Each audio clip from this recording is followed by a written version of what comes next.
Yeah. Do you remember who bought him that first sippy cup? No. Me. You did? I did. You bought it? I remember I brought him once because remember he had to have that it was his drink in the morning. And then we got him the first sippy cup and then it became a thing. After that. And then it would change colors every year. Change for people colors that don't every know. year. You can go back and you can track seasons of TMZ based on Harvey's sippy cup because he would change the straw color every year. It was like a whole thing. Welcome to the Hollywood Raw YouTube page, guys. We're happy to have you here. Make sure you like, subscribe, leave us comments, do all the stuff. What are you waiting for? Let's go. I got a drug addiction to feed.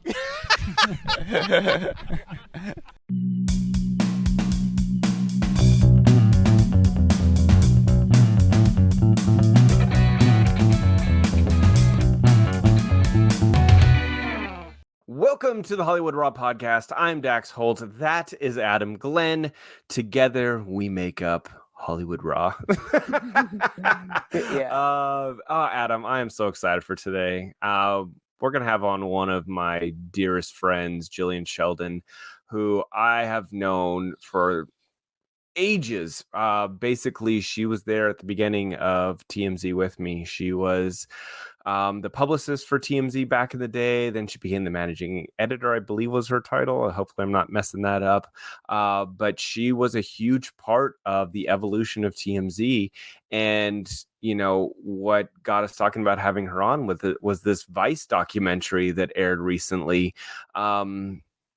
I didn't love it. I was all over it. I will get into the reasons I didn't love it.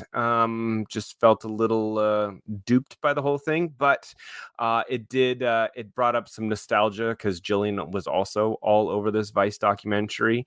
And so we were like, let's have her on. Let's literally go back into time. Let's go into a time capsule back to the early days of TMZ, talk about the evolution of it, how it became the biggest entertainment website on the planet. And, you know, because really we lived through this time period where there was a handful of us that were in a newsroom with TMZ before it was even TMZ, and how it evolved. And I don't know, Adam, I think you're gonna like some of these stories. Well, I like Gillian, so it's gonna be a fun conversation. I mean, this girl is the one who she started TMZ with Harvey, so I'm sure she's got some good stories. I want to hear her perspective from starting TMZ. I watched the Vice documentary. I was interested in it. There were some, I was interested in it. I thought it was pretty. I thought it was pretty accurate. But I also think they should have just. I don't think they praised TMZ enough for what they did for. There were parts that were accurate to an outsider. There were lots of things that were inaccurate to the people that were there when it began. And so I did have some frustration with the show. I think I had some frustration with what I was pitched versus what aired. And it was funny because there was a lot of like shaming TMZ for things that they did, but then I felt like they went and kind of did the same thing. And I've done a lot of fucking work with Vice, dude. A lot of work with Vice. I truly do enjoy them. I've done a lot of these like dark side of 2000 or dark side of comedy episodes where we talk about these comedians like Roseanne Barr, Dustin Diamond. So I've done a shit ton of work with them, and I just kind of felt like they did me a little dirty on this one because whatever, we'll get into it. I'll wait until Gillian's here so I can kind of give my grievances of why I didn't love it so much. But anyway, we'll get into that. Should we get to a review? Let's get to a review. You have a review ready, right? I got a review for us. All right, this one, 5 stars from BS Young 3. Keep it up. I started listening to your show after hearing you on Juicy Scoop and Fluently Forward. I love your personalities and perspective on Hollywood. This is one of the few shows I listen to religiously every week. Keep up the great work, and thank you for keeping me entertained. From BS Young 3. Thank you. We haven't had Shannon on for a while from Fluently Forward. She would be like, we need to remember her for the Raw Rundown on the weekends because I feel like she would crush it at one of those again. Yeah, 100%. Anyway, I love her. She's great. Let's get to the podcast. Tell us about our guest today, Dax. Well, today's guest is a really good friend of mine, Gillian Sheldon, who honestly, she was one of the biggest, most influential people at TMZ during its conception days, during its big launch. I was at her wedding. She was at my wedding. We went through it all. We lived in the trenches at TMZ together, and she has gone off to do numerous other things. But I want to get into her days at TMZ. Gillian, welcome to Hollywood Raw. Gillian, thank you so much for coming on the Hollywood Raw podcast. Good to see you. Thank you. So I want to reach out to you, and I said to Dax, I said, we need to talk to Gillian because Vice just did a documentary about TMZ. You were on it. Dax was on it. And I want to hear more about your story. And first of all, your thoughts on what were your thoughts on the documentary? Where I mean is, like, was your phone blowing up since the documentary came out? I keep asking Dax about that. Well, I don't think anybody remembers that I used to work there. I mean, if you think about my timeline, I will say, and Dax, I'd love your thoughts on this. I know we texted a little bit, but the timeline that they used on the documentary, if you watch it, really jumped around. It wasn't really linear from beginning to end. And so, please remember, I left in the end of 2008. So I left even before Michael Jackson died. I was still with the parent company of TMZ Telepictures. So I was still sort of in the building, but I was gone. And so there was a lot of stuff that they cut up and looked like I was commenting on that I was not there for. And so Dax, I don't know if you felt like there was a little bit of free license with the timeline situation. Yeah, they definitely messed with the timeline, from the beginning of TMZ to like what it had become. And I got to say, I was actually really frustrated with this documentary. I felt kind of duped with the whole thing, Jill. I don't know if you felt the exact same way. Me too. And you know how, yes. Continue. I'd love to hear why you thought that. So, listen, they reached out. This is a little inside baseball for all the fans here listening to the podcast, but they reached out. I don't know if that was 6 months ago or something like that, and said, "Hey, longer than 6 months." I don't know. I do so many of these random documentaries. My timeline's all mushed together, but they reached out and they said, "Hey, we're doing this documentary on all the blogs and the websites of the early 2000s, and the title of it kind of got me, like the dark side of the 2000s." And so I'm like, and I literally wrote back to the lady and said, "I really appreciate you reaching out. It sounds like that will not be something I want to participate in because if it has to do with TMZ and it's going to be done in a negative light, I don't want to be a part of it. Like TMZ, I had my career started there. And so I'm not someone who's going to talk shit on TMZ. It's not my thing.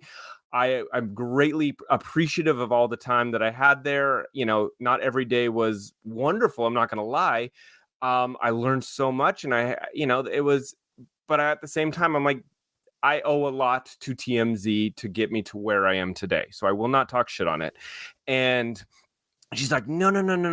We love TMZ. Like those were literally her words. We love TMZ. TMZ is just one aspect of this show. And so I promise nothing will be bad. And then the fucking documentary drops and it is, let's shit on TMZ for an hour straight. And P.S. let's shit on Harvey. Shit all over Harvey the whole time. So here, for me, I'm of a very Dax, you and I get called a lot. I get called a lot. And I don't know if anybody's, who knows if there is any TMZ history of files, but noticed I rarely comment on it because some of my closest friends, Dax, you included, Adam, I'm sorry, we missed each other. I was not there and you were there. So we were passing in the night. But some of my closest friends, these are people who were at my wedding. I mean, Dax, I was at your wedding. I mean, these are people that I really care about. we worked really hard to create something that was really phenomenal. There are a lot of different opinions about what TMZ is today, how it changed, and the inner workings of it. But for me, full stop, this is something that at the time I worked really hard at, and I have a lot of friends who were there, are still there.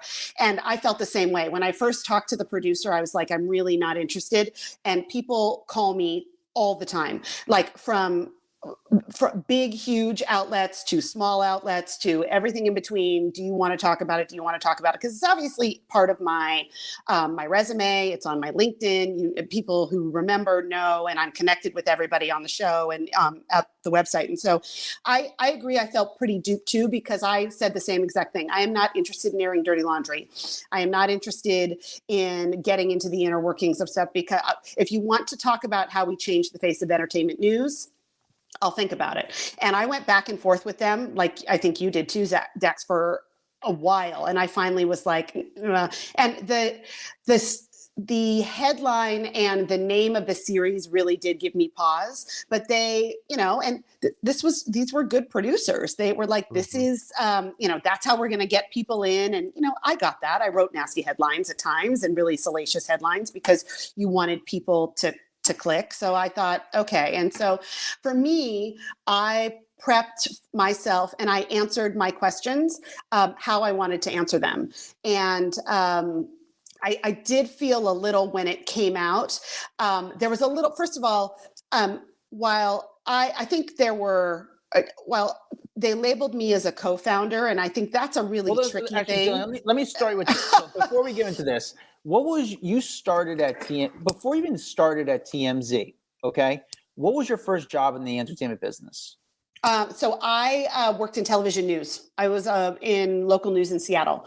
I worked for ABC, NBC, and Fox. So I was an assignment editor. I was a producer. I was a writer. I did traffic maybe once, and in the Seattle market, which is market number 12, the 12th largest market in the country. So I started there, and then that was in Seattle. And then in 2002, I graduated from college in 1996. Yes, I'm old.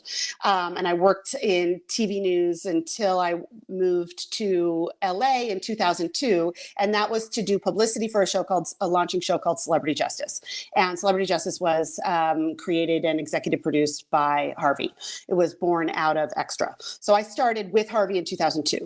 So Dax, you worked at that show as well, correct? No, I was never part of Celebrity Justice. Celebrity Justice had been canceled or went off the air. I don't really know the whole history. With canceled after 3 years. And then I came in right, I guess, after that point when you guys had started to come up with the concept of this breaking entertainment news site.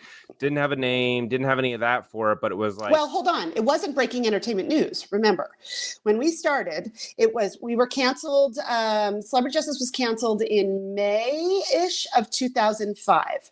And then AOL had merged with Warner Brothers, Telepictures, the syndicated production arm of Warner Brothers. Jim Paratori, who is now no longer with us, but was the president of Telepictures, they wanted to create a video site. Digital video was starting on the web. And they wanted to create a video site out of Extra's video library. Extra at that time had been on the air for almost 20 years, I think, a long time. And so they had, if you can imagine, hundreds of hours of video footage of red carpets, of the very first interview with Angelina Jolie when she was 12 years old with John Voight, her dad.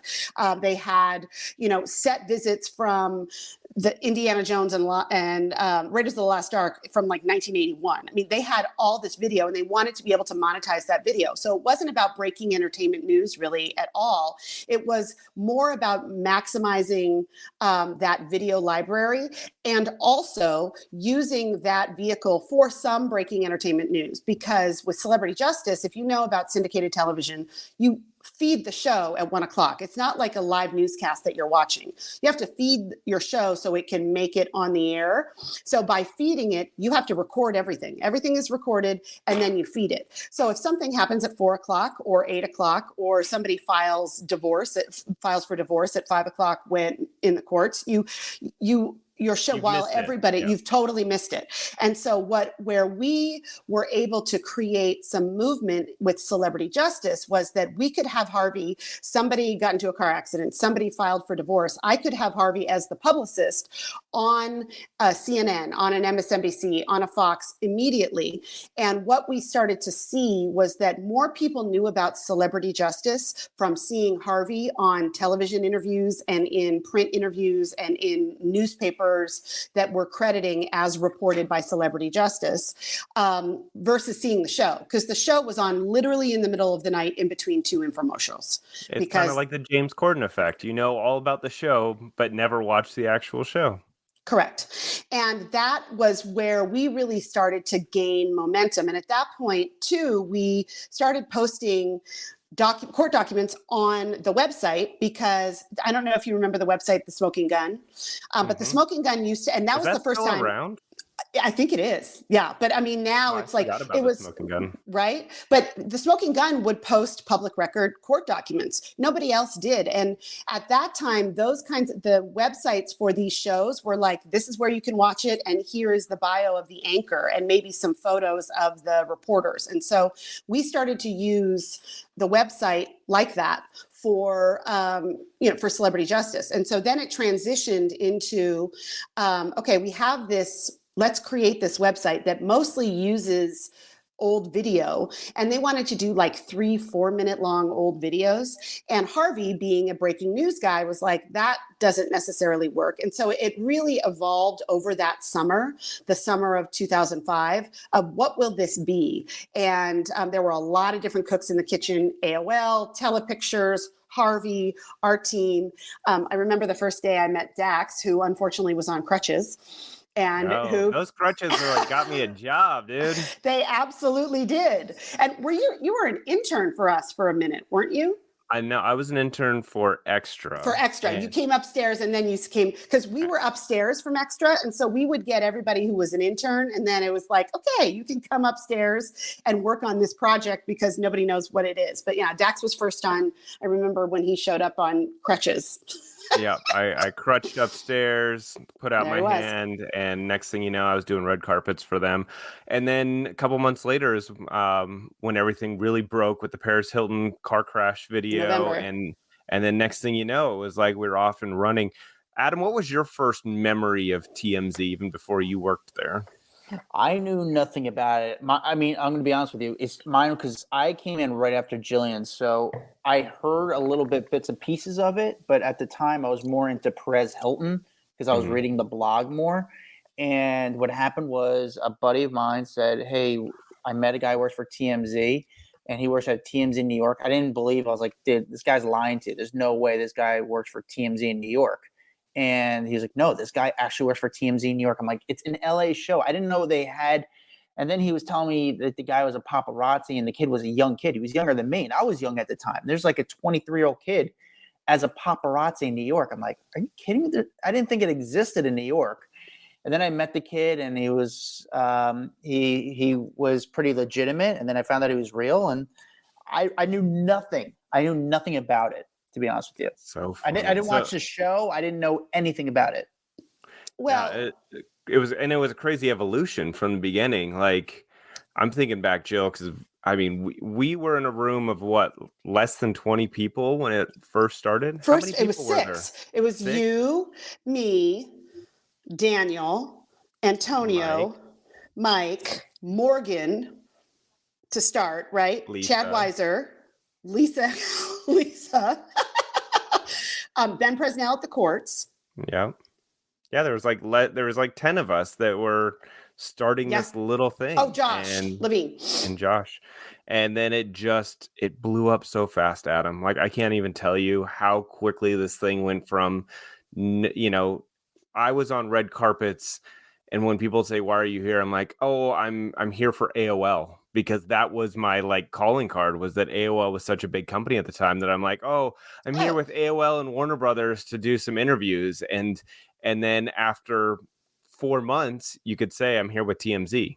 Because but remember, we didn't do a lot of red carpets, though. No, so I did at the beginning. I did red carpets. I did weird interviews, midnight elevator interviews. Remember like Midnight weird Elevator? crap. Oh Yeah. my God. We had the craziest shit. So, initially Dax was on the red carpet, and then all of a sudden it was almost like one day it was like, we're not doing red carpets anymore. This is not who we are. Remember how we were always saying, is this us? Is this a story as us? It's not us to do this. And so we were finding our voice, Adam, for like a hot minute there of realizing that all the other entertainment shows, all they were doing was the same shit. You would flip through Access, Entertainment, whatever else is on, and it was literally the same thing regurgitated in a different format with a different host. And that is, I think, really why TMZ exploded onto the scene so much, because you would flip through those ones, they would all look the same. You'd get to TMZ, and all of a sudden it's a girl in a bikini, or someone getting arrested, or a car crash, or something else that was flashy, exciting, and different, and it wasn't sugar coated. And I think that's really what people were like, oh shit, like this thing is crazy. So let me ask you both this. How long did it take for TMZ to find its voice, to say this is our kind of, not even demographic, but our kind of style of doing stories, and this is kind of the story, the style of how we do stories and what we're going to choose as stories, and B, also how long did it take to mold TMZ into a television show? that was a year. Well, so no, television shows launched in fall of 2007. And I think the intention was always, Dax, the television show versus the website was a very interesting dynamic in the newsroom too, because there were OG people who were there with the website were not really jazzed at first about the TV show. I'm not really speaking out of school, am I, Dax? I don't think so. No, because we worked... Some people liked it, some people did not. Yes. And it was hard because if you think about, again, this was a syndicated show. So we would post in real time with breaking news. The show had to find its own voice because, again, it dealt with the same things that we dealt with at Celebrity Justice. The show would have to feed. You could update the feed, but breaking news happened all the time. So the show and the website really shared a common brand. But if you watch, the show went into much more, in-depth or, funny, and really focused on the newsroom bullpen of it all. Mm-hmm. The website was the meat and potatoes breaking news because it had to be. You couldn't. We would have been live. You couldn't have as much personality on the website because people just want the news and the information. Right. That was the newsy side. Yeah, and then TMZ Live was born out of that because of just the nature of the expectations of us on the brand. So I would say it took about a year to really solidify that voice. And there were a lot of battles back and forth. There was a lot of, and that's building a basic building of a brand. Here's Adam. When TMZ, the TV show, started, we had actual hosts for the show. Oh, right. So who were the actual hosts? I never knew that. So Katie Darrell was one. Yep. Ben Mankiewicz, who is like literally like the movie reviewer now. He's like Siskel and Ebert. And is the grandson of the guy who wrote Citizen Kane? Yeah. Yeah. I forget who the other people were. Oh, Teresa Strasser. Teresa Strasser. Yeah. One more, and I can't remember. But they were literally the four hosts. There was a makeup room. There was it was like a TV show, and they were pitching between each other, and all the feedback was nope. That lasted for like a week, and people were like, oh, we don't care. Yeah. And the one thing that I thought that the Vice documentary did get right is your depiction, Dax, of how the bullpen meeting came. That's what we did. If you didn't show up with a story, we would used to share a story. Remember, if we had some stories and people were like, I don't have anything, we would share because we were like, oh my God, we have to have a story. That legit is how that worked. And the pitch meeting became the TV show, 100%. 100%. And it was probably my favorite part of the day, every day for 12 years, was that morning meeting, because it was so fun and crazy and entertaining. And it was like you'd have this high for like 2 hours in the morning, and then it was like, now you got to get to work. And now like you don't stop for the rest of the day. But really, really, and I think you see that on the show. And I think that was part of the the reason that TMZ did so well when it came out is because they could see this like fun energy in the room, but like the dynamics between the people, and you started to really understand like personalities of people and the jokes that were made. I mean, there was a lot of jokes made at my expense over the years, but it just became like fun. And yeah, But that's to me, like, yes, that's a TV show. But at the end of the day, everyone's trying to keep a job and impress the boss. So how? But not in the beginning. Not in the beginning, because we all had worked so hard. I mean, if you think about it, that's the TV show for a year. This is what the magic was. And this is why I am so sentimental about this was not just a job. I mean, we all were in the trenches. This was like, you can tell too, in those very early shows, we have inside jokes that we all still, if we were on a group text and somebody said, "That's so raisin," we all would start laughing hysterically. And there was it wasn't so much impress the boss. It was just, we all really liked each other. I mean, correct me if I'm wrong, Dax, and maybe I'm being Pollyanna about it, but we really all liked each other because we all were in this thing together. And that included Harvey. I mean, the thing about Harvey is that and what I thought that the Vice documentary really did him a disservice, say what you will, he was there with you. It wasn't like a boss who typically is like, okay, I'm clocking out. Okay, all you minions and peons, you just do all the work and I get all the glory. He was in there from the very beginning. He was making calls just like you were. He was excited for your wins. He was excited for when we all got stories. When we broke something, it was like we all were super excited. And so in the beginning, that's why that was so fun, is because we all teased Dax. There was Max in the back who was like making millions of dollars in stocks, living on somebody's couch in Manhattan Beach. I mean, there was me, and then we added Nina, and we had Dennis Broad, who still is there. Dennis actually started the same week I did, 2 weeks before at Celebrity Justice. He's worked for Harvey for 21 years. That's a long time. He gets a gold watch. But we all liked each other, and we all joked. It's 100% true, Adam. It was like this group of people that it was a time in my life that I would never, want to change it. This was like fresh out of college, so I had all the time in the world, so I could go up there, hang out all day, then go out to dinner with people. Like, it was a different time in my life, and it was like these people were legit family. But then my question to you guys is, there's been a lot of people in and out of TMZ in the last, I don't know how many years. Why is there such turnover? These people, not just including you guys, there's a lot of people that started TMZ that were, why aren't they still working there? Because people don't have what it takes to stick around there. It's not easy, because you have to work really fucking hard. And I'm going to say that with any entertainment job out there, you have to be the ones breaking the news all the time. It is a grind. It is a grind to work in entertainment news, because it is 57 different outlets that are trying to break the news first. Like with everywhere, you've got every blog site, every magazine, every website, every TV show. All of them are trying to break the news first. So you're constantly fighting against everyone out there. And it's like you almost can't sleep, because you've got to be on your game all the time. And that's not an easy thing to do. Well, I mean, so the first story, let me ask this before I even get to that. So what do you think TMZ was doing differently with breaking stories? Why, what and how were they doing breaking stories that was making them unique?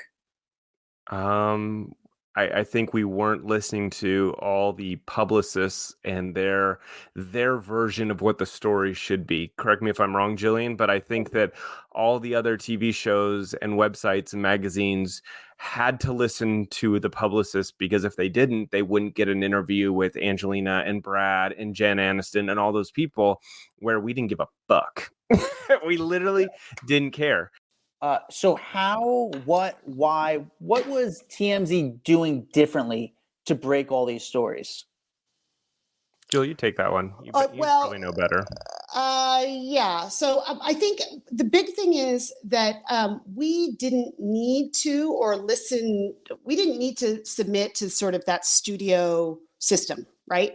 So the studio system that really maintained, okay, so you want the next interview with insert A-list celebrity here, then you need to play by our rules. And if something negative happens, then you're totally cut off from any sort of interview at all. And we didn't care about that. We didn't care about being at a junket. If you see those interviews that, the junket interviews, they just do 20 interviews in a day with every single press outlet. Publicist comes in and says, you can talk about this, this, and this, which is the movie, the movie, the movie. You cannot talk about this, this, and this. You have probably 3 minutes and 30 seconds. It looks like those interviews are super long. Sometimes they give bigger outlets longer time, but that's it. And we didn't care about that. So you know what, though? Thinking back, Jill, that was a really hard concept for me to understand, not knowing the big picture.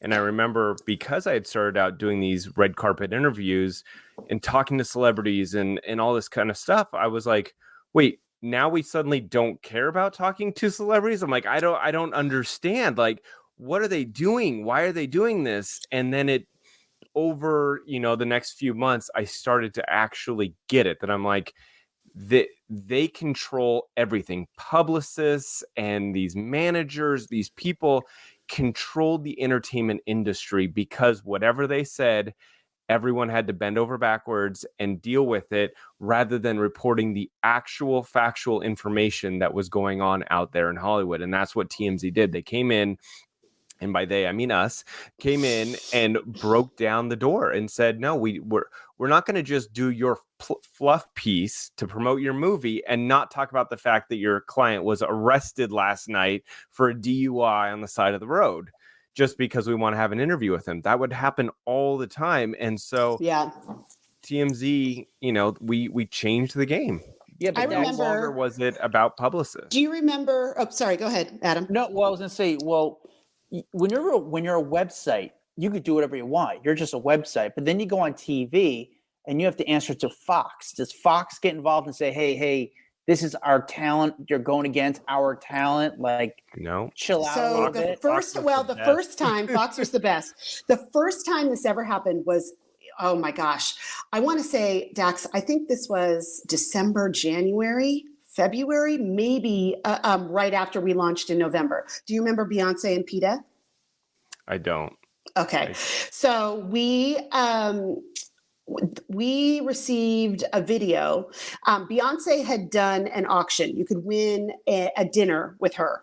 And somebody won the dinner. I think it was bidding. It was auctioned for charity. And this was a little... the person who won the auction, they were having dinner at Nobu in New York, and they were videotaping secretly. So there was a little sketch involved there. This. Do you remember this? Yeah. So they were videotaping the dinner. Beyonce was quite young at that point. I mean, I don't even think she was early 20s.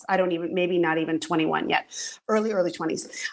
And the dinner is going fine. They're asking her about, it was Beyonce and then a couple other people, maybe management.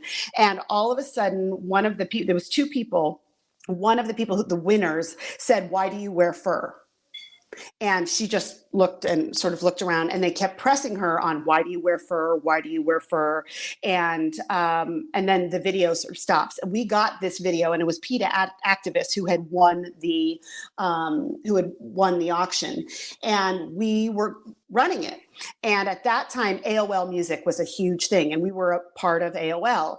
And I remember getting called into Harvey's office because Harvey had gotten a call from some big mucky muck who had gotten a call from not only Beyonce's label, but I think actually Matthew, her dad, who was managing at the time, who was like, they were going to do a big thing with Beyonce and Destiny's Child. We will not do this if you run this. And there was a lot of pressure. And to Telepictures and Warner Brothers credit, and to Harvey's credit, he was like, how are we different from a news organization then? If you pressure us to take something like this down. And that was the first time I remember really watching Harvey talk to executives like, no, this is church and state, and we are our own entity. And we ended up running it, and the world didn't collapse. The world didn't fall down. Beyonce handled it quite well with a statement from her team. It was, it was a little bit of a surreptitiously recorded video, but I remember thinking, okay, so now we're really a news organization. This isn't going to be something that is, just we're a news organization in name only. We were not going to be swayed by going back to the studio system. And that was a real test. That was sort of the first test of it, because she was a huge star. She had done nothing wrong. So it wasn't like she'd been arrested or hurt anybody. This was something that she didn't say anything bad. It was, they asked her the question, why do you wear fur or something like that? She didn't respond. So she didn't look bad, but it was just a video that, I can understand her team probably didn't want out there. And what I think I learned through a lot of that was, you can piss off publicists, but if you are a big enough outlet, they will always come back.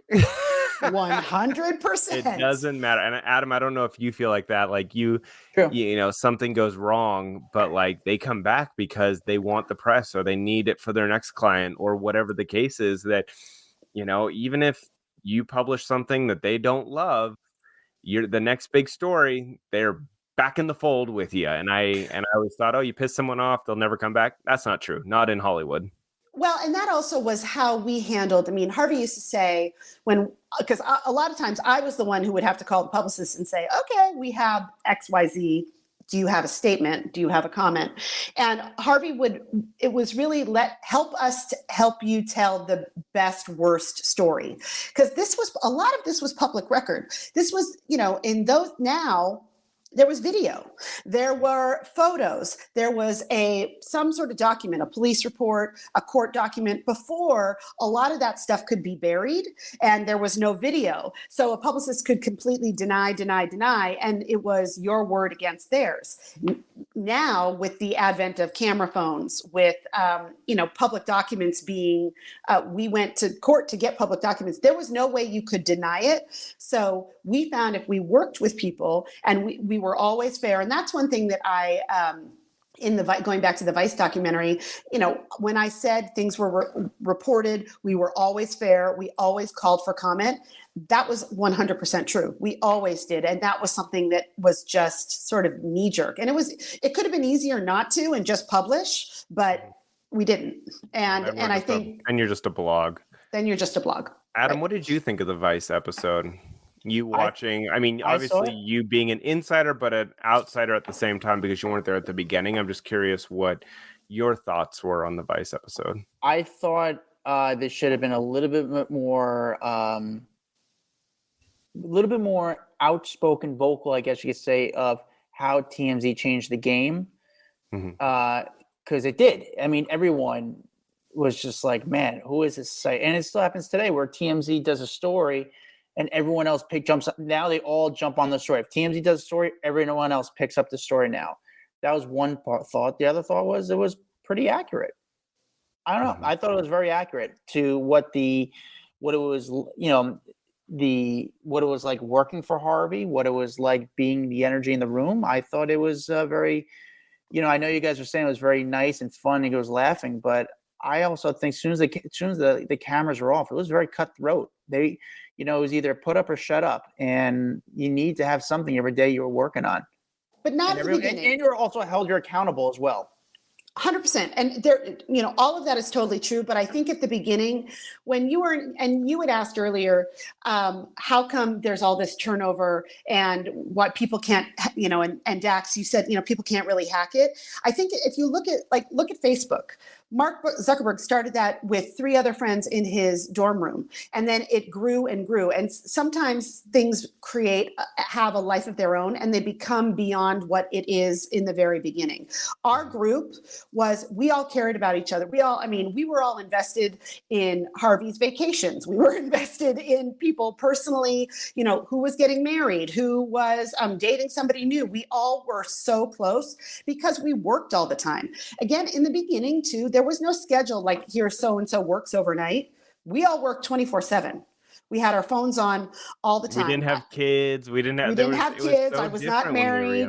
It was really when we were young, and I think that why people now can't, I think it's just a different not a startup anymore. We didn't know what we were building. We were just going to work every day, and we really liked the work that we were doing, and we liked the people we were doing it with. Now it is a more corporate entity. There are more mouths to feed. There are more expectations. In the beginning, it was the Wild West. No one thought that we were going to do anything. I remember, and in the Vice documentary, I say this, I was going to do it for 6 months and move to New York. I mean, I didn't know what it was, and I needed a job. So I'm like, okay, I'll try this. And then it became the lifeblood for all of us. And I think that in a startup environment, that's what happens. And now I think for some, and there's not a lot of people that I know who work there now. But I think it's a job for some. For us, it was Dax, I don't know what it was way more than a job. My life. Yeah, Me too. It was so much for me. And that's Adam, why it was leaving was hard. Yeah, I hear you.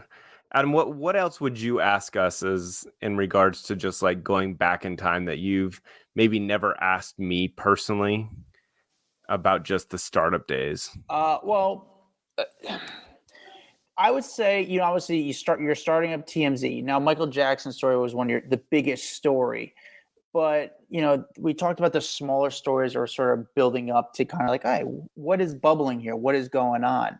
Mm-hmm. How do you think, I think based on what other news sites were talking about TMZ, they considered it sleazy. Did you guys consider what you were doing sleazy? I didn't. And it wasn't and now I'll just talk for when I was there. It wasn't in the beginning. Mel Gibson was a really important story, not only because of what he said to a cop, but because the police actively suppressed that information. If any of the three of us had been arrested driving down PCH and said what he said to a cop and tried to kick out the back of a cop car and called the police captain at Lost Hills Sheriff Department Sugar Tits, and we would have been locked up, thrown away the key.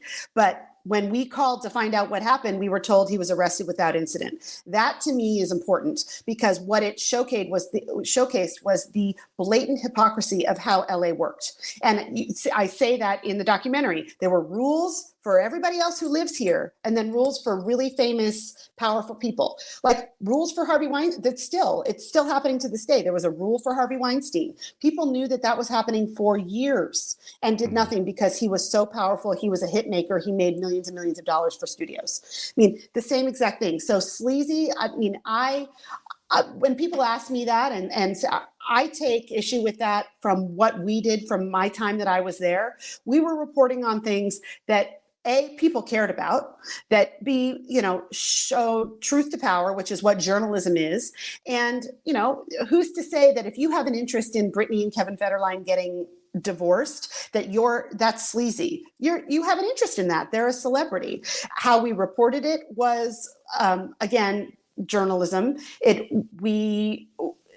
There were stories that we reported that were important that, you can't have changed the face of entertainment journalism while also being sleazy. Now, certain things take on a life of their own, and there's always an evolution. But in the beginning, we were hardworking, and we were covering news that people wanted to read about. I think full stop. When I always laugh about it because I feel like people have this, sleazy mentality, but in reality, it's like when I think of like paparazzi or cameramen or whatever, they're out there in the wild taking the photos, taking the videos that people really want. They just don't want to see how it's made. But at the end of the day, they want to pick up the magazine. They want to look at the pretty photos. They want to see people on the beach in their bikinis. But the second you break that allure for them and you show the person with the camera, they're like, oh, this is just filthy. No, it's not. You wanted to see the photo, and these are the people getting the photo for you. And I feel like that's what TMZ did. We pulled back the curtain on Hollywood and said, let's have the cameramen talk. Let's have them open up. Let's show them. Let's bring in the cameraman that got that video the night before and have them tell the story. Like there was just so many aspects that we did different. It's so funny, Dax. What you're saying about that, and I speak for the camera guys. We thought we were, the way we were treated at TMZ, we were treated like the misfits. And, we did think we were like the backbone of TMZ, but we thought, we were very, not respected by the people inside the newsroom. I would say, well, yeah, I'm going to tell you for my aspect, I never got to see any of you guys. Like we had none of us did. Like I had nothing ever against any of the cameramen. I would say that I got there at 5:30 in the morning. You guys had already come in, dropped your tapes off, left, and I was gone by 3-4, and people were coming in at 5-6 to start their days. I never crossed paths with any of the cameramen, and I never had anything against anyone. I think it was probably not you specifically, by the way, but I'm just saying in general. Yeah.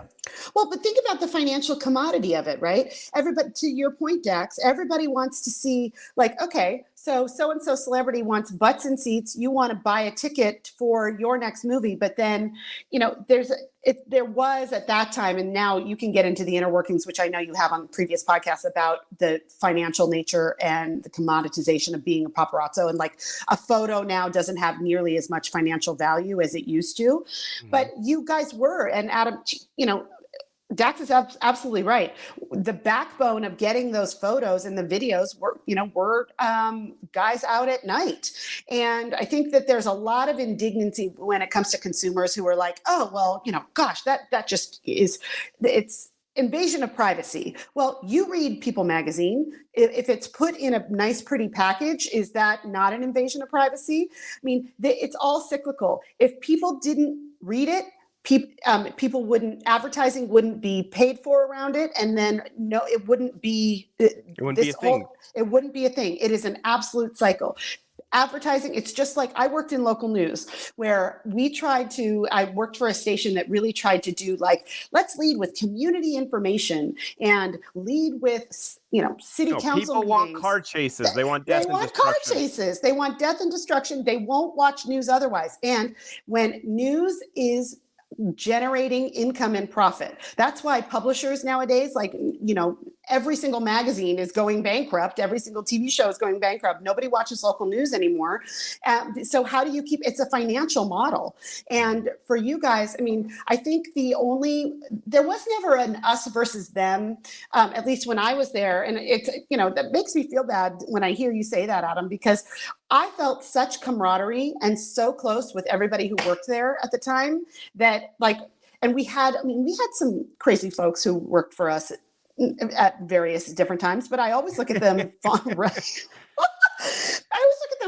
And you guys were out doing the work. In the middle of the night. I mean, some of us were in the middle of the night in the newsroom, but I think that it's one of those jobs, and I say this. It's one of those jobs where people always say, "Oh, you should have asked this. You should have asked that. Oh, why didn't you do this?" And I'm like, "You guys tried." And not saying you guys. Again, I'm not saying. No. You I know. You guys, I know. No. I know. Because we would get a lot of shit, and a lot of flack where you bust your ass and you go all out of your way to get a shot. Or sometimes, Dax, as you know, you don't know who's going to open the door. You don't know if it's going to be Lenny Kravitz or if it's going to be Lenny Dykstra. You don't know who it's going to be. So you're always on edge. You're not really always prepared, but you don't have that split second. You only have a split second to think of the first thing that comes to your mind. Well, it's Monday morning quarterbacking. You can't it's easy for us to all say, why didn't he ask that question? You're absolutely right, Adam. So we were always getting constant blow by people in the office, from producers to some of the heads would give us a lot of shit, and they made us feel like we're backs against the wall. So that makes me go into this. Was Harvey Levin a very feared person by you guys? By people inside or outside? I would say by outside and inside.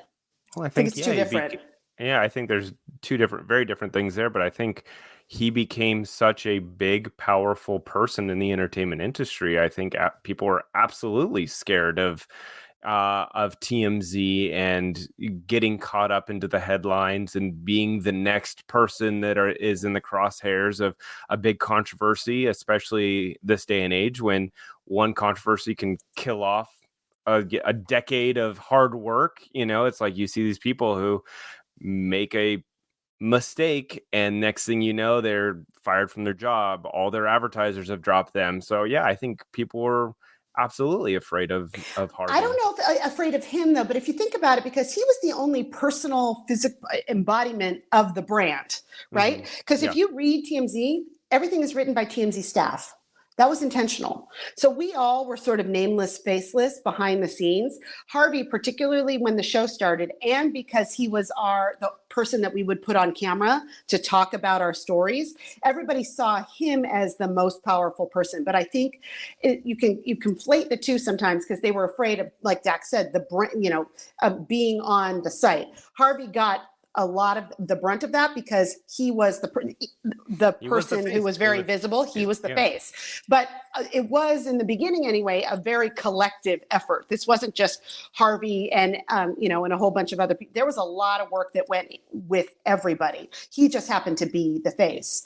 Mm-hmm. And internally, he, I will say, I had never had a boss who has worked me harder, but I also learned unbelievable amounts about being resilient and learning not to take no for an answer. And if one door closed, and being resourceful, which, you don't just go, well, I couldn't find the answer.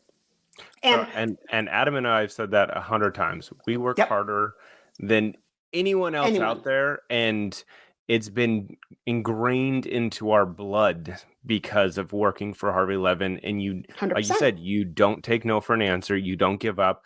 You push beyond anyone else.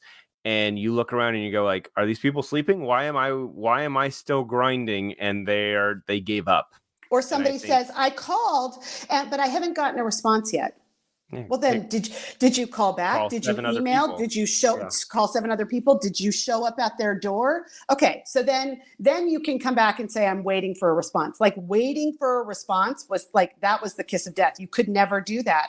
And I find that now in my job now, in people who work for me, I'm like, no. We don't just go, well, I don't know who to call. Oh, no. That's not how this works. Now everybody can be found somehow. Let's go on LinkedIn. Let's find these phone numbers. And so for that, I'm forever grateful. And I think that it's hard when you are in an environment like that, where there is pressure to perform. And some people take that, a different way, and it can be challenging. Yes, he was demanding, but his expectations for me were higher than my expectations for myself. And that completely changed how I worked in the future forever. And I haven't worked there in 15 years. Yeah. Yeah. But do you think that TMZ, in order to break some of these stories, do you think any of their practices were a little bit not more morally appropriate? Not when I was there, and not when I oversaw it. Anything that I oversaw, no. So I would say, Adam, I feel like TMZ gets a bad rap. I feel like that is more of a public stigma that's been put out there, because these people are journalists. They are hardworking journalists inside that newsroom, digging for answers. And I can tell you, the New York Times, the LA Times, whoever you want to go to, they're doing the same shit. They're just not as good as TMZ. It's really what it comes down to. But I think TMZ gets a bad rap because it's kind of like being Kim Kardashian. People love to hate on her. People love to hate on TMZ as well. Do I think that there were bad apples over the years who made some poor decisions? There's been 100% people that have gone in and out of there for sure. Correct. And who made, because they wanted to take the easy road, and whether the easy road was money, the easy road was coercion, the easy road was, I was not there. But I've heard stories after the fact, but those were things that were not okay with Harvey. And remember, again, he's a lawyer is not just a funny tagline. I'm a lawyer, he's a lawyer. So a lot of this stuff was, you can't. He knew what boundaries he could push, which ones he couldn't, where the legal line was there. He was the perfect person to have at the helm, because he knew what he could get away with and what you can't get away with it. Yeah. And I remember I was looking through I was thinking about this the other day after the Vice documentary aired. And I remember we drew up a code of conduct for our camera operators. And one thing that we talked about from the very beginning was that at that time, it was all financial incentive. If you got the shot, you got, paid big bucks with these other photo agencies. With us, they were paid on salary. So when I was there, whether you got the shot or not, you were paid the same. So there was no financial incentive to race and blow through red lights and jump over fences and things like that. And in fact, because we were a massive, an entity that was supported by a massive company, it was like, you may not break the law. You may not trespass. You may not, accept money or accept, like, we had a whole code of conduct that our camera operators signed in the very beginning. So that was something that was, and I can't speak to what happened afterwards. And, maybe that changed, but that to me, I always felt like, and I always say that and people never believe that. I'm like, no, it was totally true. We were at the beginning, the anti-paparazzi, because paparazzi had this real negative tone and we were just a news site doing a different kind of journalism. That changed over the years, but in the beginning, that was something that was really important to all of us. So I have a question for both of you guys. Adam, you first. What do you think of TMZ now? Today's TMZ? Not as good. It's not Jill? good. I don't know who anybody is. I remember we covered big, huge stars, and I look at the stories now and I'm like, I don't know who they are. I don't think the writing is as good. Mm-hmm. I also, when they break stories, and that's always been, that's the calling card. But I think breaking stories, big stories, where we would do that. And when I say all the time, Dax, it was big stories all the time, not,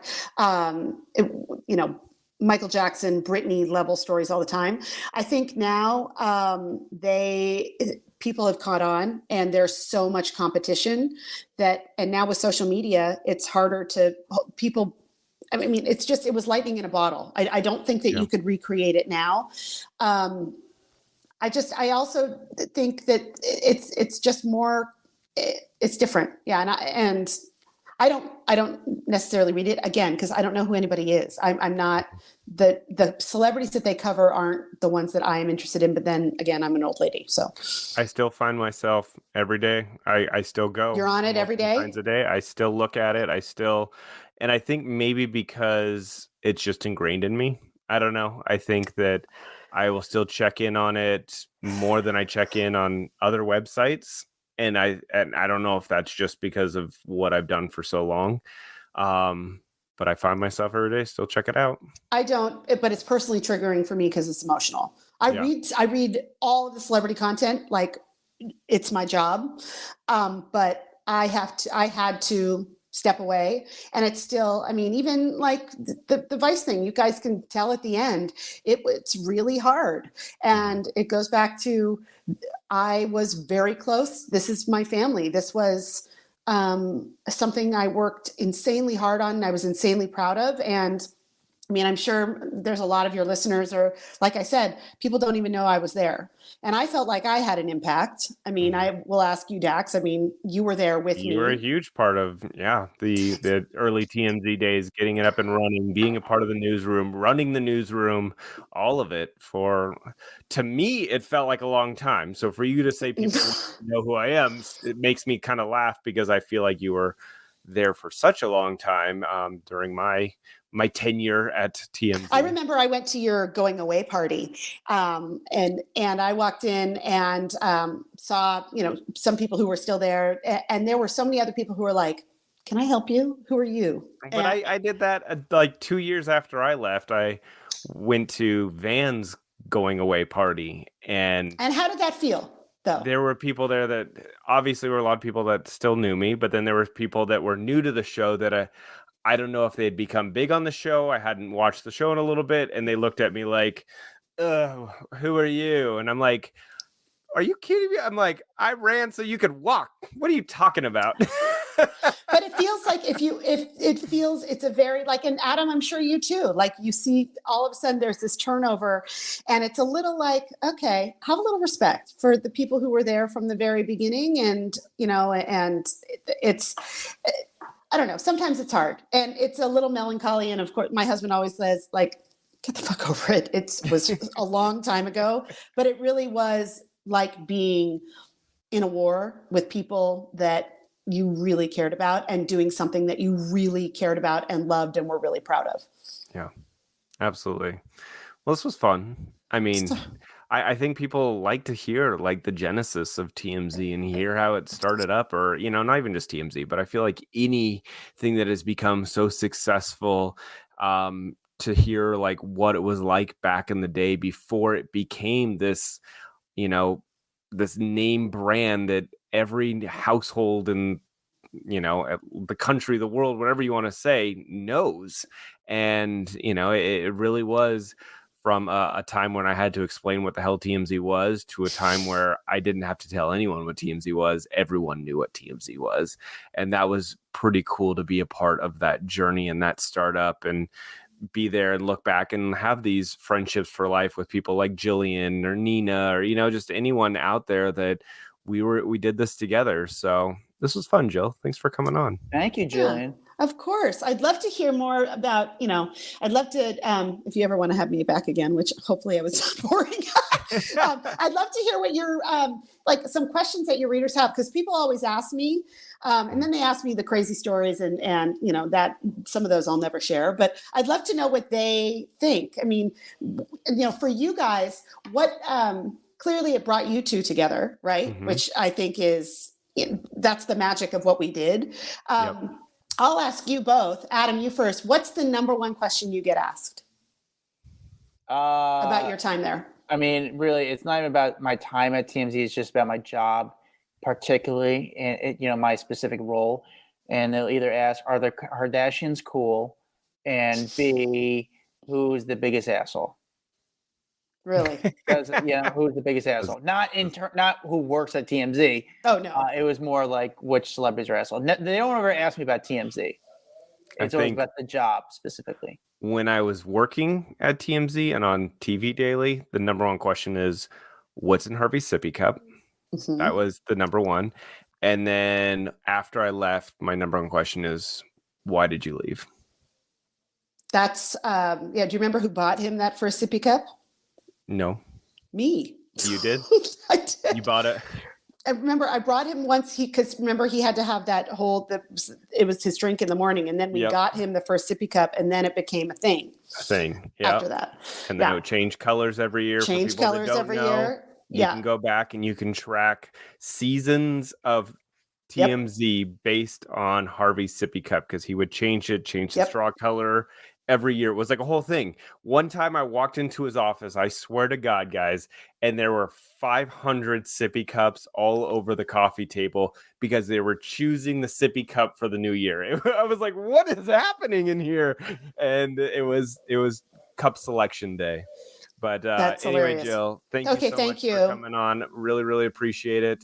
And hope you have a great evening. Thank you. Thanks for letting me drink wine on the podcast. This is so fun. Awesome. Right. Thank you, Jill. Bye, Jillian. So you enjoyed that conversation. I thought it was really fun. It was fun. You know, again, my early days of TMZ, I look back so fondly, dude. Like Gillian hit it on the head with how much of a family all these people have been and still are to me. I'm telling you, like there's on Facebook, there's like these two photos that I swear to God pop up every year. And it's a group photo from the first days of TMZ. And all of us are tagged on it. So every year it kind of like jumps back up into our timeline and we all comment on it. So it literally has yearly comments on it. And it's just one of those fun things that we're like, oh, here it is. It's popped up again.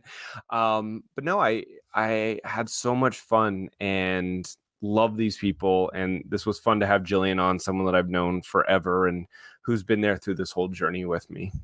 Yes. Well, thank you, Gillian, for coming on the podcast. Thank you guys for listening. If you're watching on YouTube, thank you, and like and subscribe the video. Follow us on Instagram, TikTok. We have a private Facebook group called Off the Record, which just join. I'm telling you, you'll join. You'll be happy. We appreciate that. Leave a review. It's the best thing to do to support the podcast. Follow me at Adam Glyn. Follow Dax Holt at Dax Holt. We'll see you guys next week. Bye. What's up, guys? If you like that video, there's plenty more where that came from. Make sure you like, subscribe, hit the bell so we can just feed you all the goodness daily. Hurry up. Come on, let's go.